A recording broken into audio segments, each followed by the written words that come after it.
What's going on, guys, and welcome to the first episode of a brand new series here on my channel called Club and Country. So let's get straight into it. What is this series, you're probably wondering? Well, it is a career mode, but not like any other career mode. This one has some rules and regulations, and we'll be discussing those in just a moment's time. But I guess the best way of explaining this on a really basic level is to tell you that this series is essentially a Road to Glory career mode with a very weak squad, and we are going to hopefully turn them into one of the best teams, if not the best team in the world in the future. But there is a rule in this career mode, and that is that we can only sign players from the same nationality as the club, or I should say players that are eligible to play for the same nationality as the club. So that is of course going to be Spain, because the team we have chosen for this Road to Glory-esque career mode is Racing Santander of Liga Adelante. Now, why have we chosen this team? Well, the reason being is quite simple, as you'll see the squad report right now. This team is the worst in Spain on the game. They are 1.5 stars, so very poor indeed, and I have never managed with a team this bad before. The lowest star rating I've had in career mode, a team I've managed with from the beginning, has been 2.5 stars, so doing one with just 1.5 star is going to be very difficult indeed. And of course, this is a Road to Glory career mode, so it will take a long time, and only doing it with Spanish players as well, I think it's going to be something which will be pretty good as a challenge. Last year, for anyone who watched my Hertha Berlin career mode, we started off signing some foreign players. Sigurdsson came in, and there was another player as well. William Carvalho came in as well. We signed some foreign players from the beginning, but we ended up with a full German team and just having a completely German squad. And I said the reason I did that is because I was experimenting for a possible new series. Well, this is it, Club and Country. I think it's going to be really good, and it could be a good challenge. It's got the Road to Glory theme to go along with it as well, so that should be fun too. And yeah, as you probably would have worked out as well, the country part is of course just signing players that are the same country nationality as the club. But also as well, we do hope that in the next 1 to 2 years, we'll be managing the Spanish national side, and we'll be hoping to lead them to glory as well. So it will be a project both with Spain and Racing Santander. So yeah, it should be a really good challenge. You can see the first signing I've made is Sergio Buenacasa, because the budget here at Racing Santander, as you have already seen, is very poor indeed, and we can't really sign too many players because, quite frankly, we have no players who are going to get us a lot of money if we sell them. We can't afford to buy anyone on permanent deals because we started off with, like £400,000 as a transfer budget, which is nothing.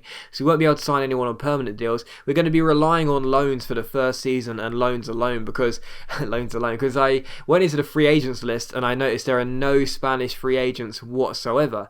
So that meant I had to rely on every single signing for this first season being a loan deal. As you can see, we're going in for the young, high potential players. We've got Tuncana, Munir, who I've been recommended a few times, Buenacasa as well, Jose Pozo of Manchester City, so Munir here, Sandro, just a lot of high potential youngsters that are on the loan list, because that's all we can do really. And it's going to be a really unique season as well, because in the Liga Adelante, being the worst ranked team in this division, we'll be coming up against teams who are better than us, even though they're still quite subpar, when you compare the teams that we could be facing in La Liga. So it's going to be a really bizarre season, knowing that even though we're the worst of the worst bunch, they're still better than us technically. So that's going to be really weird. And of course, having the fact that we are signing so many players on loan, and we also put the majority of players on the transfer list as well, as we look to sell on the old guard here at the club, if you will, and just bring in a load of youngsters ourselves, means that this first season will consist of players who we will probably not see again next year, or maybe even the year after.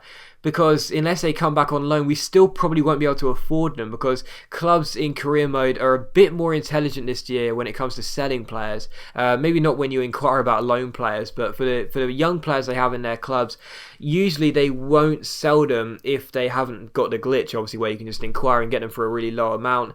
If they haven't got the glitch, they will ask for a lot of money because they know they have the potential to succeed. So the reality is we may get these really good youngsters, such as Tuncana, who's just come in, Carlos Blanco here, and Buenacasa from Juventus, and Also, we're going in for players such as Munir as well, and Derek, and loads of good players like that. They may be good for us right now in our first season, and who knows, maybe they'll come back in the second season. They could still cost us an absolute fortune in the future, and it may take a long time for us to actually get a proper budget, because that's the thing as well. This club has no money whatsoever, and that's the really good thing about it. I mean, they have, of course, been in financial disarray in real life. They, in fact, you might have remembered last season in a cup game against Sociedad, I think it was, they refused to play the second leg because of a dispute over unpaid wages. So, this club being in financial disarray and having such limited budget to work with, it's going to be an interesting challenge for me, because even though, I don't always start with clubs that have a lot of money, in fact I rarely ever do, they've still got a few £1,000,000 to work with. This team hasn't even got £500,000, and that's using a 60% transfer budget increase as well. Had we not used it, we probably couldn't even made one signing on loan. We'd probably be in the red before we've even kicked a ball this year. But still, as you can see, I'm still buying loads of these loan players. Munir's came in here. Derek has also arrived as well from Real Madrid too. So many youngsters with potential to be really good players in the future, but no one with any real quality. The highest rated player in this team is still, I think, 66.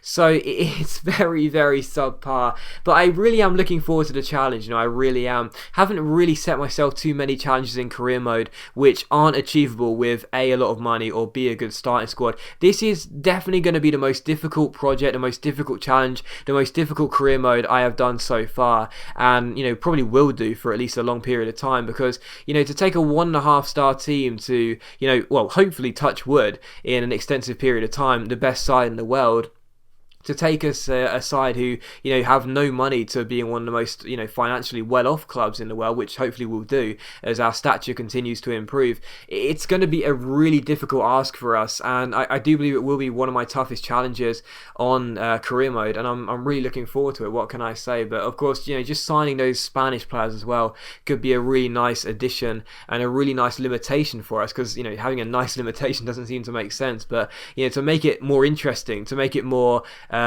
challenging, I guess, to only be able to sign players from one nation, it should be good fun regardless. But as you can see, we also signed a left back there, Quinty from Barcelona B on loan. Also, Alvaro Madran is going to come in on loan as well.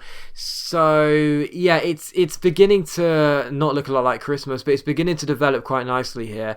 To make all these signings early on loan is what we wanted to do. So I'm glad that we weren't told by loads of these clubs, no, we're not going to let you take those players on loan, because otherwise the first season would be pointless, because we'd just be working with experienced players we don't really have any plans to use in the future. And that's the point. These players, although it could take a lot of time, I want to use them in the future, both for club and country. So that's why I'm glad that all of these players did accept those loan deals, and most of those players are going to come in with the budget we have. The only foreign player, non-Spanish, that was at this club when we came in was this guy Mamadou Kone, and Barcelona B put in a transfer offer, so he's going to leave. That's exactly what we needed. If we couldn't send him in the transfer window, what we'd do is just stick him in the reserves and never play him, because obviously we are only going to be allowed to play with players that are Spanish.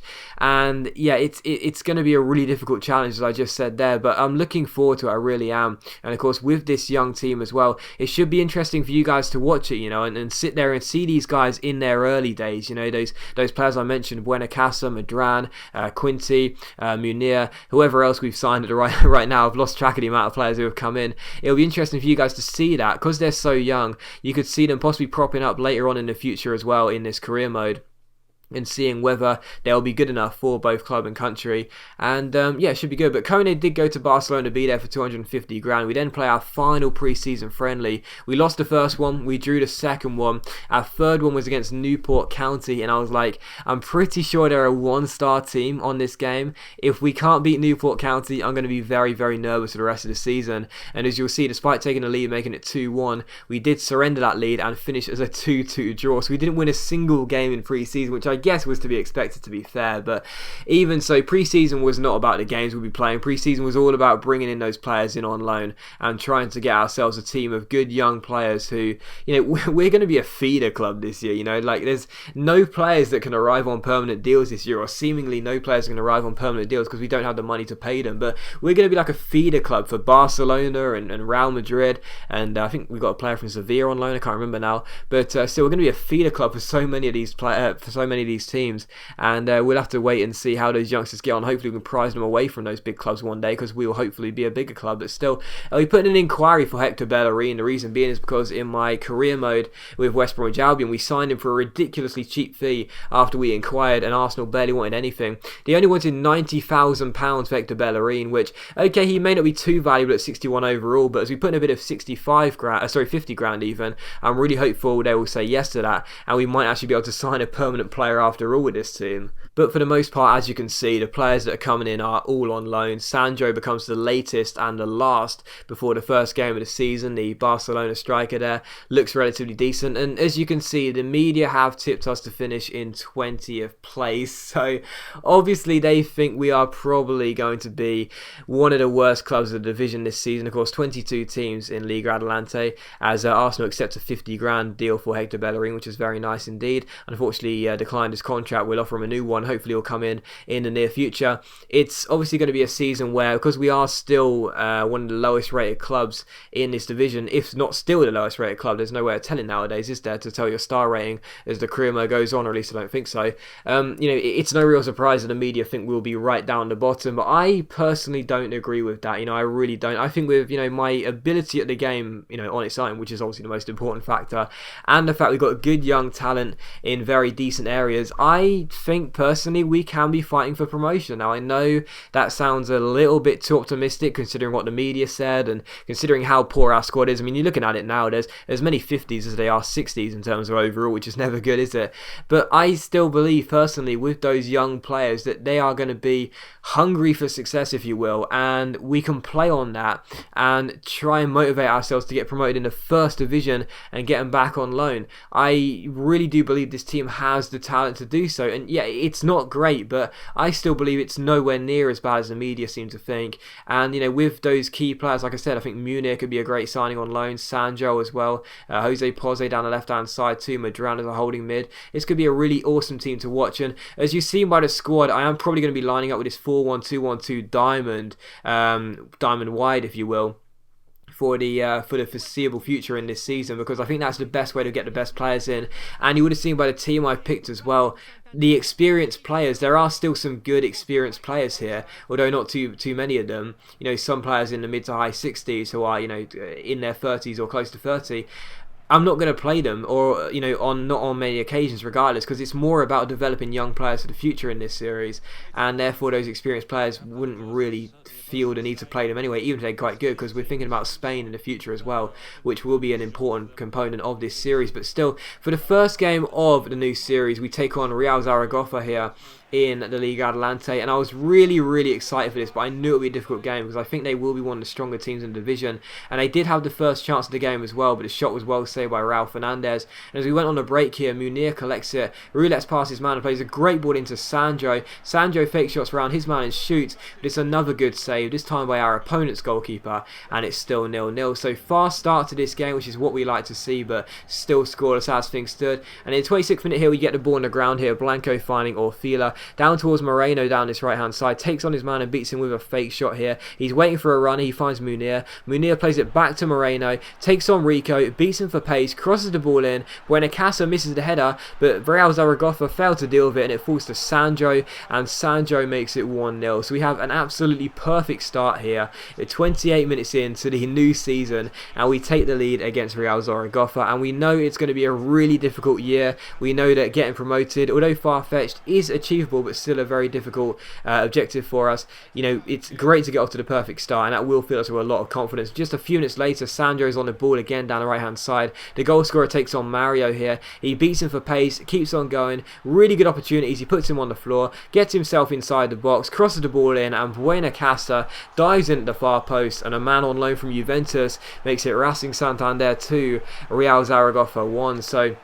Real Zaragoza 0. So very nice ball by Sandro there. Buenacasa diving in and making it 2-0, and it's just the absolute perfect start. I'm not sure why it says Liga BBVA there on the animation as well, but still, it is 2-0 regardless to us, and it's the perfect start. And in the 35th minute here, straight from kickoff, Real Zaragoza give the ball away with Rico. Moreno intercepts. Rico's playing catch up, and he can't keep up, and Moreno goes through, and what about that for a finish? Absolutely fantastic by a right midfielder. One of the very very few players in this first 11 that aren't on loan from another club. He smashes the ball in inside the far post and makes it Racing Santander 3.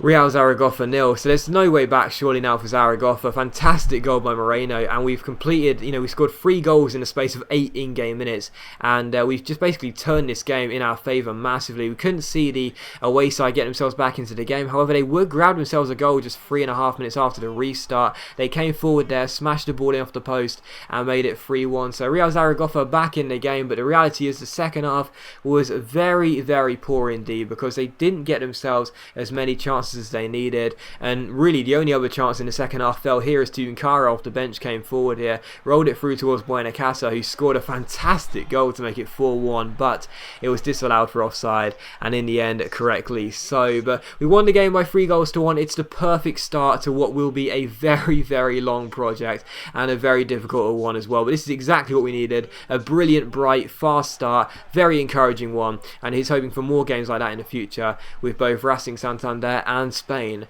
as the series goes on. But as always guys, a big thank you for watching the first episode. I really hope you have enjoyed it. If you have enjoyed the episode, then please do leave a like, because it's much appreciated and it really does help my channel out, and I'll see you for the next episode of Club and Country very soon.